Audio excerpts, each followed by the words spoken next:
Dios me los bendiga, mis hermanos. Les mando un fuerte abrazo y un gran saludo. El hermano Jorge. Me gustaría compartir una palabra con ustedes en esta ocasión, ¿no? Yo estoy en Ezeiza, en este lugar donde estoy está lloviendo. Entonces aprovecho el tiempo como para compartir una palabra con ustedes. Esto que voy a compartir está hace tiempo en mi cabeza. Tengo un hermano en Cristo, el cual era mi amigo antes y hoy día está en el Señor. Él conoce mi testimonio, conozco su testimonio también, lo aprecio mucho. Y él siempre tiene una inquietud, ¿no? Y varias veces me lo ha preguntado, o hemos charlado un poco sobre este asunto, y es, ¿por qué lo llaman rapto? ¿De dónde salió la palabra rapto, no? De arrebatamiento, que está en la Biblia, y ellos llaman rapto. ¿De dónde salió? Bueno, en ese aspecto quiero compartir y hacer este video que voy a compartir con ustedes. Les mando un saludo a todos nuevamente y vamos a la palabra del Señor. La palabra rapto hay que buscar primeramente su etimología, o sea, su raíz, de dónde nace esa palabra y qué significa y lo que, o sea, simboliza, ¿no? Dice, esta palabra nace de una persona que era un predicador y maestro bíblico, que nació en 1882, John Derby, en Irlanda, ¿no? Y de esa creencia, de esa teología que él tenía, hasta hoy día se sigue manteniendo. Y hay tres ramas. Una, que es esa, se llama premilenialista. Son premilenios. Y después hay otra que se llama amilenialista y la otra es postmilenialista. Son tres de estas teologías que hay. Y las personas creen en una o creen en otra. Yo en esta ocasión voy a compartir la que yo creo como lector de la palabra y como buscador de la verdad. Amén. Voy a sentar que mis creencias y mi postura son amilenialistas. ¿Por qué? Porque ellos, los premilenialistas, creen que la iglesia no va a atravesar nada, ni una breve tribulación, ni nada, ¿no? Ellos creen que antes de que se manifieste el anticristo, antes de que vengan los principios de dolores, antes de que todas esas cosas, Cristo se lleva a su iglesia, es raptada, como ellos dicen, para que ella no sufra ni una pérdida, por así decirlo. Pero lo que nosotros nos dice la palabra, lo que yo lo voy a compartir, y bueno, cada uno dirá en su corazón y según la relación que uno tenga con la palabra de Dios, ¿qué elige creer? Yo elijo creer y elijo clavar esta estaca en el amilenialismo. Creo que la iglesia debe aprovechar este tiempo para prepararse para lo que venga, lo que tendrá que venir. En fin, ellos dicen que la iglesia no verá al anticristo. Cuando Pablo dice de que no vendrá sin que antes se manifieste la apostasía en la cual estamos y cada vez peor, y se manifieste el hombre de pecado, aquel inicuo cuyo advenimiento es por Satanás. Entonces digo, si el Señor no se manifestará, no vendrá por su iglesia antes de la apostasía, porque es necesario que salgan a flote los apóstatas para que se manifiesten los verdaderos hijos de Dios. Y se va a manifestar aquel que dice en el libro de Daniel, que lo hemos compartido, que se unirá, el pueblo que abandone el pacto santo se unirán a ese y perseguirán a los que guardan la palabra de Dios y a la gente que conoce a su Dios y se va a esforzar. Amén. Dice, ¿de dónde nace la palabra rapto? Ya he dicho que este fue un predicador, John Derby, y dice, estos premilenialistas creen que el rapto, como lo llaman ellos, ocurrirá antes de la tribulación, para que los creyentes no tengan que sufrir nada de lo que sucederá. Aparte de esto, ellos creen que puede ser este acontecimiento en cualquier momento, que es secreto y que el Señor viene como ladrón en la noche. O sea, la iglesia no sabe, puede ser hoy mismo, por así decirlo, ¿no? La manifestación del Señor y el rapto, como ellos lo llaman. Ahora, la etimología de esta palabra, rapto, hay que buscar la etimología porque es muy importante. La etimología es la raíz, de dónde salió, dónde nació esa palabra. Hay un ejemplo que a mí me gusta, es como decir, había una ciudad en Grecia, donde era marítima, entonces desembarcaban muchos barcos ahí. Y los marineros venían cansados, algunos enfermos, otros con pocas fuerzas. Entonces había un lugar que se había hecho famoso por la sopa que ahí hacían. Entonces todos los marineros concurrían a ese lugar porque decían que su sopa era muy restauradora, les daba otra vez su vigor, su fuerza. Entonces a ese lugar se le llamó restaurante. Era un lugar donde te restauraba el alimento que hacían. Por eso hasta el día de hoy uno dice, vamos al restaurante o vamos al restaurante. Esa es la raíz etimológica de donde nace esa palabra. Dice, la etimología y la raíz de esta palabra proviene del latín. La palabra rapto tiene el significativo, dice así, tiene el significado de retención de una o más personas en contra de su voluntad.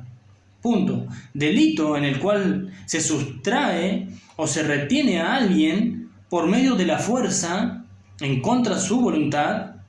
Punto. Intimidación, hurto o fraude.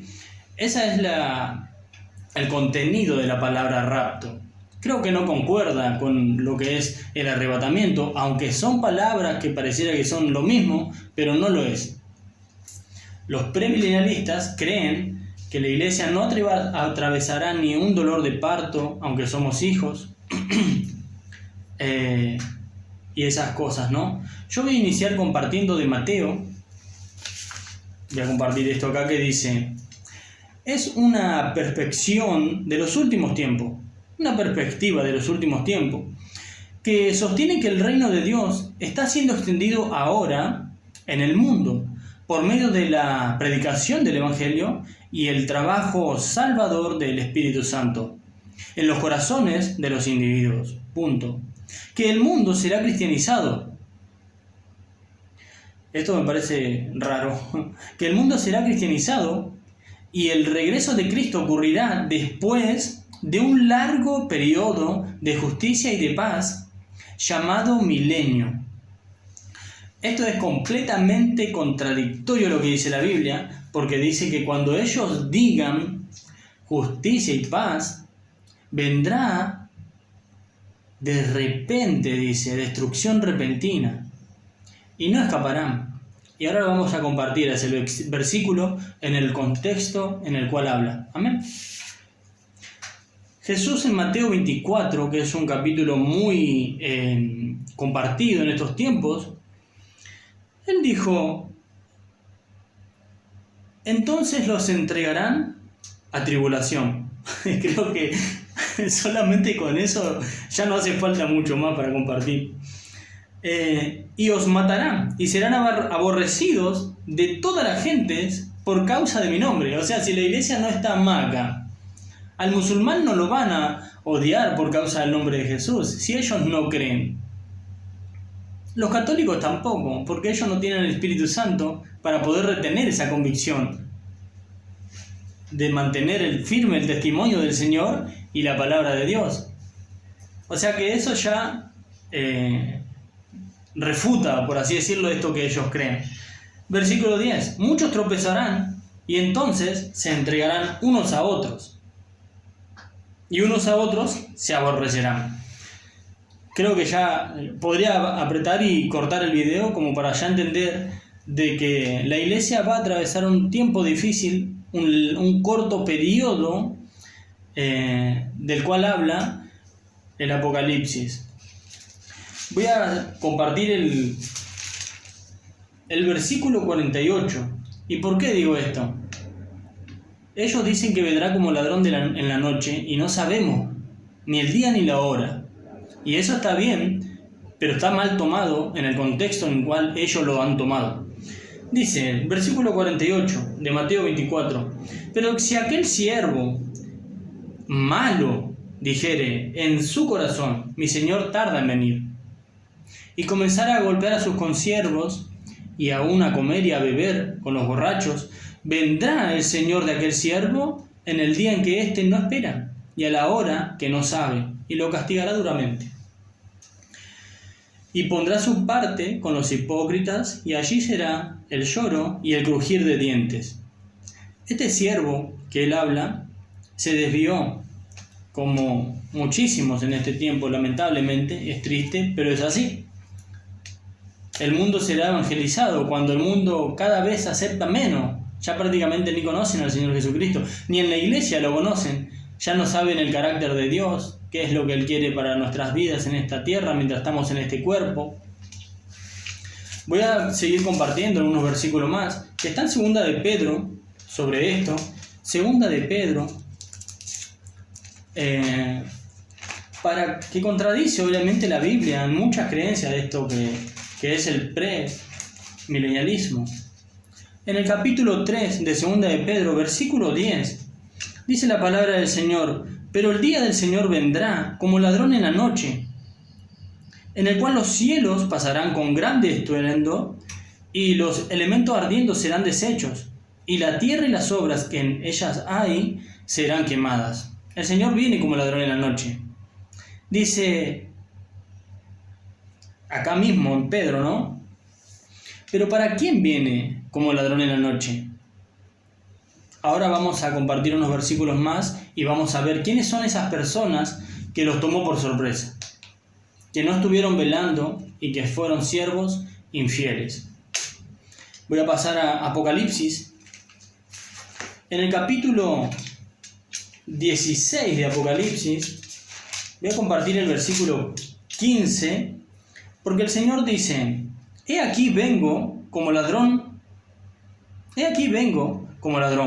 Bienaventurado aquel que vela y guarda sus ropas, para que no ande desnudo y vean su vergüenza. Capítulo 3, versículo 3. Dice el Señor, 3:3, amén. Acuérdate pues de lo que has recibido y oído, y guárdalo, y arrepiéntete. Pues si no velas, vendré sobre ti como ladrón, y no sabrás a qué hora vendré sobre ti. Nosotros, la iglesia, esperamos y sabemos las cosas que están sucediendo en el mundo, que son cosas que nos dan testimonios de que Cristo viene pronto y que estamos esperando como una esposa ataviada, virgen, santa, sin mancha, al Señor. No es que seamos perfectos, pero proseguimos a la meta. No nos ensuciamos con el mundo. No es eso de decir, es muy difícil, no. Si usted lo piensa así, tiene un Dios muy pequeño. Pero si usted dice, todo lo puedo en Cristo, que Él me fortalece, usted va a poder hacer cosas las cuales jamás podría hacer si Dios no estuviese con usted. Ahí se manifiesta el poder de Dios, y eso es tener fe. Que a pesar de que somos tan débiles y tan inmundos, Dios nos santificó por medio del poder de su Evangelio y de su Espíritu Santo. Y ya no andamos como antes andábamos, sino que ahora tenemos una vida nueva, y la corriente que nosotros seguimos es totalmente contraria a la de este mundo. Ya no lo metemos en nuestra carne, sino que hemos cargado una cruz y seguimos a aquel que hizo lo mismo por nosotros, siendo Él digno y nosotros los inmerecedores de su gracia. Ese es el amor de nosotros, los cristianos, a nuestro Señor, y la honra que con nuestras vidas le damos. Esa es la alabanza, esa es la gloria de Él. Amén. Dice Primera de Tesalonicense, dice la Biblia, en el capítulo 5, esta gente dice que el rapto puede ser hoy mismo, que nadie sabe, y eso es cierto. El día y la hora nadie lo sabe, pero los tiempos los debéis conocer. Eso es lo que él dijo. Escuchen esto. Pablo escribe así en el capítulo 5:1, dice: pero acerca de los tiempos y de las ocasiones no tienen necesidad de que yo les escriba. De los tiempos y de las ocasiones no tienen necesidad de que yo les escriba. Porque ustedes saben perfectamente que el día del Señor vendrá como ladrón en la noche. Que cuando digan paz y seguridad, que es esto lo que ellos dicen, que Cristo viene después de un tiempo de paz y de seguridad, eso no es así, eso es contrario a esto. que cuando digan paz y seguridad, entonces vendrá sobre ellos destrucción repentina y no escaparán. Será como cuando la mujer tiene dolor de cinta y sin parto, ¿no? Tiene un punto, y esto le dice la iglesia a Pablo. Mas ustedes, hermanos, no están en tinieblas, para que aquel día los sorprenda como ladrón en la noche. Nosotros, la iglesia del Señor, seremos arrebatados y estamos esperando ese zarpazo. Nosotros no seremos raptados en contra de nuestra voluntad, porque a pesar de que la Biblia dice de que Él viene como ladrón en la noche, Él no viene a robar algo, a llevarse algo que a Él no le pertenece, sino que viene a buscar algo que Él compró y que Él lavó por medio de su sangre y que ella se guardó en el orden en el cual su esposo demandaba. La palabra rapto no existe, no es bíblica. El premilenialismo, como lo dicen, es totalmente contrario al orden bíblico. Si seguimos leyendo Mateo 24, ahí nos va a decir: usted como siervo y sierva del Señor, prepárese, porque los días son malos. Pero sepa esto, que cuando esos tiempos se estén aproximando más y más, nosotros esperamos cielos nuevos y tierras nuevas, donde mora la paz y la justicia verdadera, y donde estaremos por toda la eternidad con aquel bendito Señor de gloria, el cual es nuestro esposo. Un abrazo grande, mis hermanos, que Dios los bendiga, y en otro momento haré un video de por qué tengo la postura amilenialista y por qué el rapto es contrario al orden bíblico. Un abrazo grande desde Ezeiza, su hermano Jorge, que Dios los bendiga.